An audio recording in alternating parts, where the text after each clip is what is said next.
Olá a todas e todos, eu sou o professor Felipe Cupertino, ministro da disciplina de Direito Constitucional 1 na Universidade Estadual de Goiás, campus Norte, Unidade Universitária de Uruaçu. E de forma excepcional hoje, teremos a aula gravada. Próxima semana retomaremos as atividades online e ao vivo. Portanto, dando continuidade, ao conteúdo programático que foi socializado no dia 12 de janeiro de 2021, precisamos aqui apresentar e, ao mesmo tempo, esclarecer alguns conceitos que são fundamentais, para os estudantes bacharéis, todos aqueles que atuam no campo jurídico tenham noção.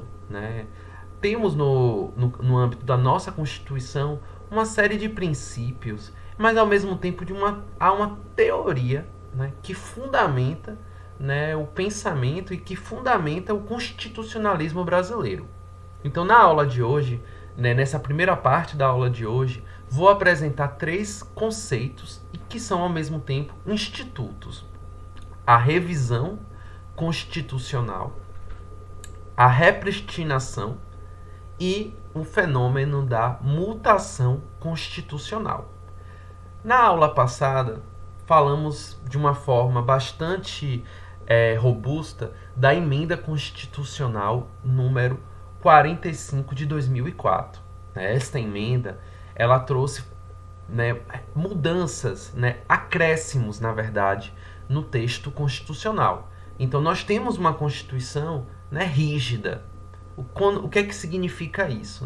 Que a opção do poder constituinte originário foi apresentar, estabelecer, digamos, uma exigência maior, comparada a outras matérias legislativas, para que o texto constitucional ele seja reformado. Então, nós temos o fato da reforma constituinte está previsto na Constituição Federal, mas que para ser realizado demanda esforços diferentes, e é isso que a torna uma Constituição rígida. Há um trâmite mais qualificado, mais, que demanda mais esforços, mais votos, uma maioria qualificada para que possamos acrescentar, reformar a Constituição. Então, nós temos o poder constituinte originário, que fundou, refundou o Estado, e nós temos o poder constituinte derivado, que possibilita, mediante emendas constitucionais, acrescentar matérias.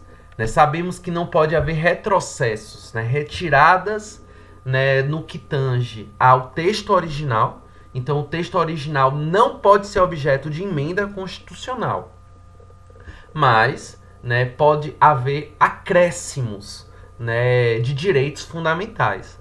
Então, a nossa Constituição, no artigo 60, ela apresenta as cláusulas pétreas, que são aqueles princípios e aqueles ditames, que têm um status privilegiado comparado a outros elementos da Constituição, que preservam alguns elementos que foram resultado, que foram escolhidos no momento em que a nossa Constituição, a Constituição de 88, foi elaborada.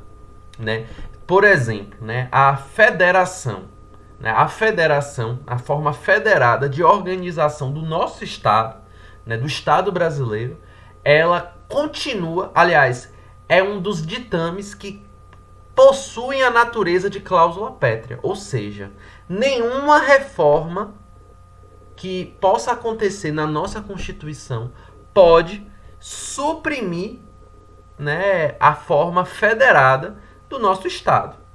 Contudo, como vocês podem ver aqui nesse primeiro slide, o Brasil, por meio dos ADCTs, do ato das disposições constitucionais transitórias, previu o Instituto da Revisão Constitucional, que é diferente da reforma constitucional, que é o fenômeno das emendas que podemos ilustrar por meio das emendas constitucionais.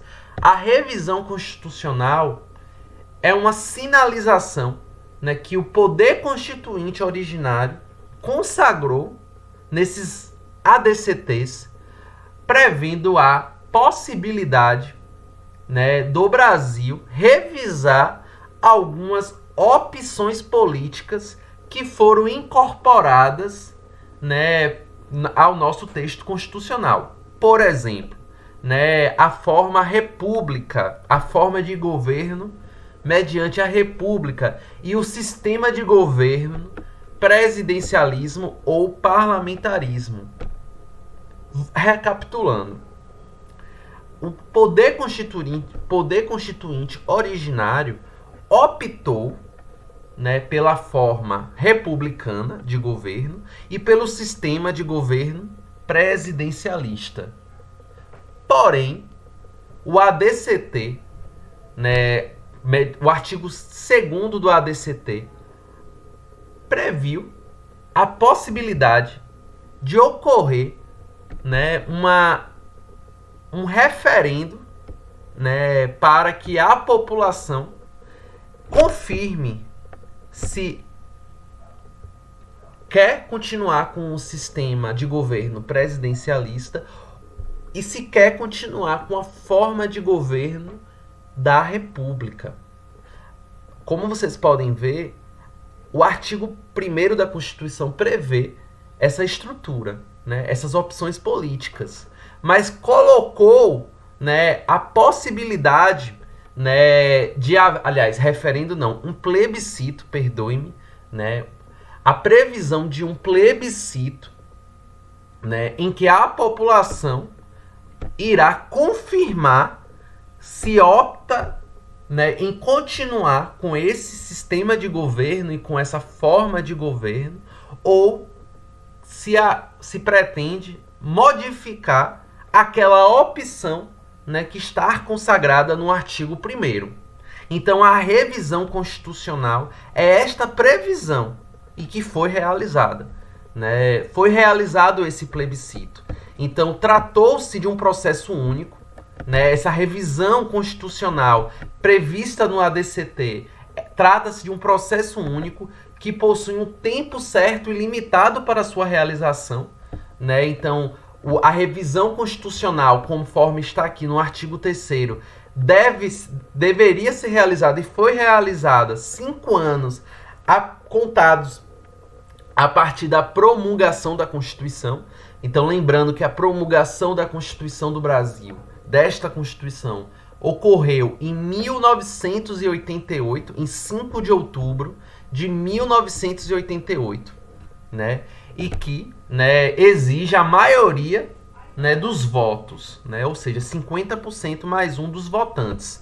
Então, possui um tempo certo e limitado para sua realização, como vocês podem observar aqui no artigo 3º, e que é uma forma de revisão, né, da própria Constituição, né? Então, não é aplicada aos Estados-membros, né? E as emendas constitucionais de revisão, né, sendo aprovadas, né, elas vão, né, para a ratificação do Congresso Nacional.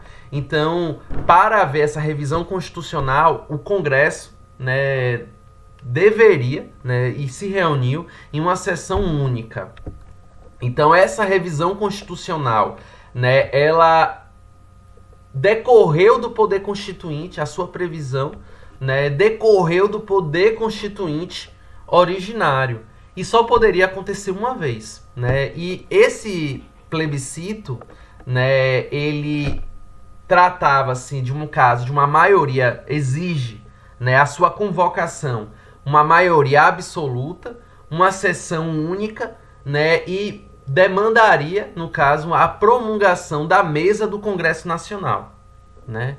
Já a emenda constitucional, né, como é o caso que a gente tratou na aula passada, um exemplo, né, da emenda constitucional número 45, a discussão dela, né, e a aprovação de uma emenda constitucional né, que não está prevista, né, no ADCT, então é uma emenda, é uma reforma constitucional, né, digamos, estrito senso falando, exige uma votação de 3/5 um quórum de 3/5 dos membros de cada uma das casas, né? Então é uma maioria qualificada, é difícil mobilizar 3/5 dos votos. Então isso é mais uma prova da rigidez da nossa Constituição, e isso prova mais uma vez a supremacia da norma constitucional comparada com outras normas jurídicas, uma vez que a emenda demanda 3/5 dos votos em 2 turnos, e uma lei ordinária, maioria simples, uma lei complementar, uma maioria absoluta, que está abaixo da maioria qualificada. Né? E, né, a promulgação da emenda constitucional ela ocorre separadamente nas casas, né, legislativas. Né? Cada casa legislativa, Senado e Câmara, né, tem uma dinâmica própria, tem uma presidência própria, né? Não há uma não existe hierarquia no Brasil, né, entre o Senado e a Câmara, né? Então, a reforma constitucional, né, aliás, a revisão constitucional aconteceu, né? Ela aconteceu e o Brasil confirmou, né, que deseja, então o plebiscito alcançou o resultado, foi o segundo plebiscito dessa natureza, né, em 1963 e 1992 aconteceu, né, o segundo plebiscito, né, para que a população confirme, né, a forma, o sistema de governo, né, presidencialista. Então, é uma tradição da cultura política brasileira o presidencialismo, né? Pelo menos isto ficou claro, né, nesta votação, porque não, aliás, nessas duas votações, tanto em 1963 e assim como em 1992/93. Então essa reforma, essa revisão constitucional, ela é um processo único que tinha, né, que teve previsão, né, no ADCT, artigo 2º, artigo 3º, conforme, né, o poder constituinte originário, né, o poder constituinte originário, né, que instituiu essa previsão, né, essa possibilidade de haver uma revisão. Então essa revisão aconteceu, né, e a revisão confirmou a opção política que foi feita no processo da Assembleia Constituinte, né, que levou à promulgação da Constituição, né, de 88. Nós temos também, então, falamos do Instituto, né, da revisão, né, constitucional, né, essa revisão constitucional, né, é um instituto, mas não é um instituto tão aplicado quanto a emenda. Nós já temos no Brasil 102 emendas constitucionais, ou seja, já houve 102 acréscimos ao nosso texto constitucional. Nós temos também, né, deixa aqui ampliar a fonte, né, do slide, né, o Instituto da Repristinação. Parece um xingamento, né, pelo nome, né, que não é muito comum de ser adotado no nosso cotidiano.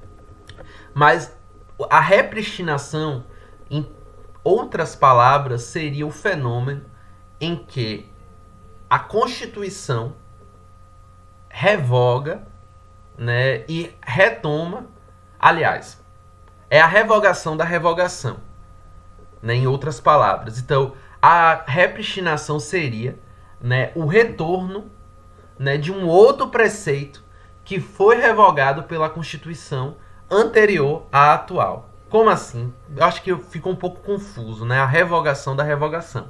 Entende-se por repristinação o restabelecimento da norma revogada em razão da revogação da nova norma revogadora. Ela é vedada, né? Então, essa repristinação automática, ela é vedada expressamente pela Lei de Introdução a norma do direito brasileiro. Aqui está LICC, né, a Lei de Introdução ao Código Civil. Mas hoje a LINDB, né, é a expressão usada, né, para denominar essa lei, né, que trata da técnica legislativa, né? Agora, a repristinação automática está vedada. Mas aquela repristinação expressa que está no texto de lei aprovado, né, está autorizada no Brasil. Então, o restabelecimento do direito infraconstitucional já revogado por Constituição passada em razão da revogação deste documento constitucional pela nova Constituição com qual aquele direito revogado materialmente se concilia. Então, por exemplo, nós tivemos a Constituição de 46, tivemos a Constituição ortogada de 67 e nós tivemos a Constituição de 88. Para uma lei revogada pela Constituição de 67, né? A Constituição de 67 produziu efeitos por décadas e revogou uma série de leis anteriormente, né, produzidas no direito brasileiro. Então, em 88, né, tivemos uma nova Constituição. Então, para voltar a ter efeito, né, essas leis que não foram recepcionadas pela Constituição de 67, deve haver, né, previsão expressa nesse novo instrumento jurídico, né? Então, exemplificando, imagine uma lei editada sobre a vigência da Constituição de 1946, que é a Constituição da redemocratização pós a ditadura de Getúlio Vargas. Essa lei foi revogada pela Constituição de 67, mas que se compatibiliza com a Constituição de 88.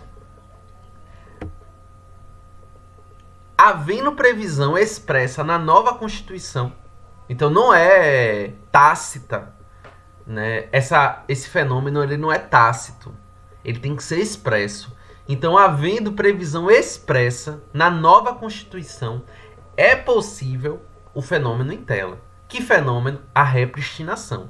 Mas não há o que falar. Então, a informação mais importante para vocês, neste momento, é entender que não há não há previsão legal no Brasil do fenômeno da repristinação automática. Para que uma lei revogada pela Constituição anterior volte a produzir efeitos, não basta a compatibilização indireta, né, não mencionada no novo texto constitucional. Deve haver previsão expressa da compatibilidade entre a Constituição vigente e o texto de lei que foi revogado pela Constituição anterior. É um jogo de palavras bastante complexo, que é a revogação da revogação. Então, a revogação da revogação, ela precisa ser, ou seja, a repristinação precisa ser expressa no texto constitucional. Então, vejamos aqui mais uma vez as normas pré-constitucionais que não contrariarem os dispositivos da Constituição recém-promulgadas continuam a ter validade, sendo, portanto, recepcionada pelo novo ordenamento jurídico. Então, quais são as condições, né? Então, aqui nós estamos falando não mais da repristinação, nós estamos falando na recepção, né? Então, a recepção, né, ela, para existir, a primeira condição é que a norma esteja em vigor no momento de advento da nova Constituição. E esta lei não pode ter sido declarada inconstitucional sobre a vigência da Constituição anterior, nem sobre o aspecto material, nem sobre o aspecto formal. Falamos na repristinação, agora há pouco. Estamos falando agora na recepção. Como assim? Vejamos. A partir de 5 de outubro de 1988, a Constituição hoje vigente foi promulgada. A Constituição chamada Constituição Cidadã. Essa Constituição ela trouxe novos princípios, novas normas, novas exigências formais para a legislação de algumas matérias, né, para a regulamentação de algumas matérias, e exigências formais que não existia antes no texto constitucional de 67. Por exemplo, legislar sobre norma geral de direito tributário. A partir da Constituição de 88, é necessário que as normas gerais de direito tributário sejam legisladas mediante lei complementar, que exige maioria absoluta. Lei complementar, você já aciona a expressão lei absoluta. Acontece, né, que a lei que trata do direito tributário no Brasil, de 1967, não foi aprovada mediante lei complementar. Houve uma outra... O Código Tributário brasileiro foi incorporado ao nosso direito mediante um decreto. Ou seja, a vontade e a manifestação da vontade do chefe do Poder Executivo, que também exerce poderes legisferantes. Exercia com mais ênfase. Hoje você tem algumas matérias que são de competência do chefe do Poder Executivo, a sua possibilidade de legislar, né? Mas anteriormente você tinha muito mais matérias. Então o que acontece? Né? O que acontece? O que acontecia? O que aconteceu? Houve um decreto-lei que instituiu o Código Tributário Nacional. Qual é a pergunta chave para entender o Instituto da Recepção? Vejamos. O CTN, o Código Tributário Nacional, foi recepcionado pela Constituição brasileira. Não há exigência para haver a recepção que esse CTN, Código Tributário Nacional, tenha sido aprovado mediante os mesmos ditames que é exigido a partir de 88. O que, para haver recepção, a compatibilidade entre o CTN de 1966 e o texto constitucional vigente a partir de 5 de outubro de 1988 existe uma compatibilidade material. Não há, claro, uma compatibilidade formal no que tange à origem desse Código Tributário Nacional. Porque ele foi, ele se inseriu no ordenamento jurídico brasileiro mediante um decreto-lei, um ato do Poder Executivo. Mas o Código Tributário brasileiro, ele ainda é vigente. Ele ainda é adotado. Claro que ele passou por uma série de mudanças ao longo do tempo. Reformas, lei, porque você pode ter uma lei vigente e haver outros projetos de lei que altere a redação, que incorpore ou retire, elementos dessa redação. Tudo bem. Mas, de todo modo, o CTN, o Código Tributário Nacional, ele foi praticamente integralmente recepcionado. E esta é uma presunção. Por quê?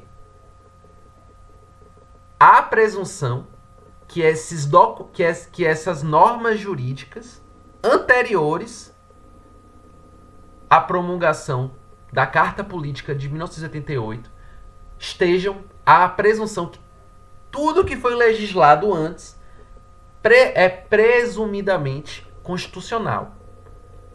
para haver a revogação total, parcial de uma lei ou de um artigo, é necessário que o STF, o Supremo Tribunal Federal, seja provocado mediante uma ação específica. Existem as ações constitucionais, né, as mais variadas espécies. Então há uma espécie específica, a DPF, que a gente vai estudar com mais calma no próximo bimestre, né, letivo. Então, as leis anteriores a 88, elas podem serem questionadas no STF. Contudo, podem ser questionadas. Então, até elas perderem sua eficácia, né, serem plenamente revogadas, tem que haver uma ação constitucional. Tem que haver uma provocação. E aí, no caso das leis anteriores, a ação adequada são as ADPFs. Então, a presunção é que todas as leis anteriores à Constituição foram recepcionadas por esse atual texto. Essa é a presunção. Até que haja uma provocação. Assim como as leis em geral. As leis aprovadas na Assembleia Legislativa, na Câmara de Vereadores, por mais absurdo que sejam, até ser declarada inconstitucional, há a presunção que ela é constitucional. Tanto pode ser por via de uma liminar, que suspenda os efeitos, ou por uma decisão de mérito, ao final. Então, a questão não é a forma, a formalidade. Assim como, por exemplo, a CLT, a Consolidação das Leis Trabalhistas. Inicialmente, ela foi incorporada ao direito brasileiro também mediante um decreto, assim como o Código Penal. O Código Penal também, né, foi incorporado, né, ao nosso direito brasileiro mediante decreto.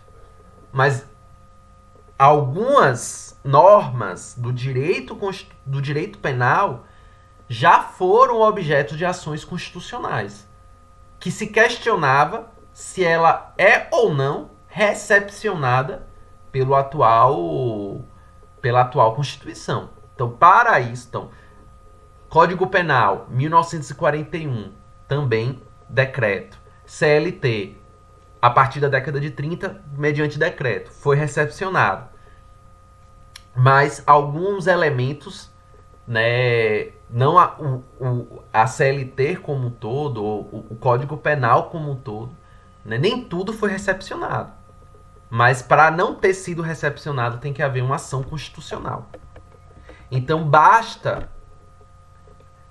todas as leis anteriores a 88, basta ter compatibilidade material com a nova Constituição, sendo, portanto, dispensada a compatibilidade formal, que é o exemplo do CTN, que precisa, hoje, se for acrescentado, se houver algum projeto de lei para mudar o Código Tributário Nacional, as normas gerais, será necessário um projeto de lei complementar, que vai precisar de uma maioria absoluta. Diferente, por exemplo, da reforma trabalhista. Então, a reforma da CLT, a nossa Constituição, não exige lei complementar para modificações nas consolidações das leis trabalhistas. Então, foi bem mais fácil, como vocês podem ter notado, né, em 2017, a reforma trabalhista. Em 4 meses foram alterados mais de 100 artigos. E aí eu faço esse paralelo porque, para vocês terem uma ideia, o Código Processual, o novo CPC, foram mais de quase 30 anos de discussões para, enfim, culminar na sua reforma, na sua modificação. Enquanto isso, foram menos de 4 meses, né, sem haver um debate amplo na sociedade, envolvendo todos os setores produtivos. Só um lado foi ouvido, né, que foi o setor patronal. para ter levado à reforma. Então, a lei ordinária, né, que precisa de uma maioria simples para ser aprovada, né, modificou mais de 100 artigos da CLT. Né?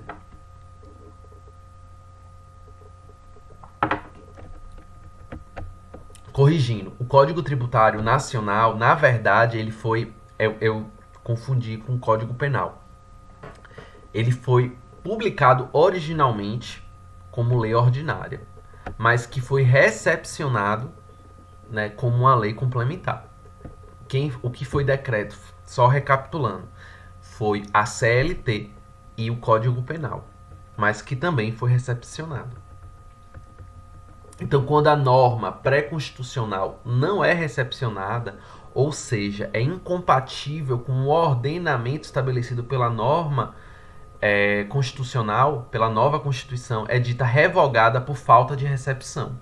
Esse fenômeno não se confunde com a inconstitucionalidade. Não se admite, né, a inconstitucionalidade subveniente, ou seja, referente a atos normativos anteriores à Constituição vigente.